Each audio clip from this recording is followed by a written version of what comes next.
আসসালামু আলাইকুম। আশা করি সবাই ভালো আছেন। আজকে আমি আপনাদের সাথে খুবই গুরুত্বপূর্ণ একটি ভিডিও শেয়ার করব। আজকে আমি আপনাদের সাথে শেয়ার করব বাচ্চাদের জন্য অলিভ অয়েল ব্যবহারের কিছু সতর্কতা সম্পর্কে। আশা করি ভিডিওটি ফুল দেখবেন। আর এই চ্যানেলে বাচ্চাদের সব ধরনের ভিডিও রয়েছে, আপনারা চাইলে দেখে নিতে পারেন। তো চলুন কথা না বাড়িয়ে চলে যাই ভিডিওর মূল টপিকে।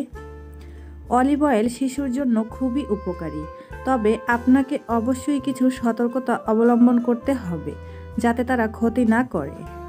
আপনার সন্তানের যদি কোনো ধরনের অ্যালার্জি থাকে তাহলে অলিভ অয়েল ব্যবহারের সমস্যাটিকে আরও বাড়িয়ে দিতে পারে। এছাড়াও আরও একটি বিষয়ে খেয়াল রাখতে হবে, আপনি কোনো প্রকার ভেজাল অলিভ অয়েল ব্যবহার করছেন না, কারণ এটি শিশুর কোমল ত্বকের ক্ষতি করতে পারে। ব্যবহার করার পরে যদি শিশুর শরীরে ফুসকুড়ি হতে শুরু করে তাহলে অবিলম্বে এটি ব্যবহার করা বন্ধ করতে হবে। তো অবশ্যই বাচ্চাদের অলিভ অয়েল ব্যবহার করার পূর্বে এই বিষয়গুলো সম্পর্কে সচেতন থাকবেন এবং কেনার সময় অবশ্যই 1 নম্বর অলিভ অয়েল দেখে কিনবেন। তো ভিডিওটি এতটুকুই। আশা করি আমার ভিডিওটি দেখে একটু হলেও উপকৃত হবেন। ভিডিওটি ভালো লাগলে একটি লাইক দিবেন, চ্যানেলটি সাবস্ক্রাইব করবেন। আজকের মতো এখানেই শেষ করছি। সবাই ভালো থাকবেন। আল্লাহ হাফেজ।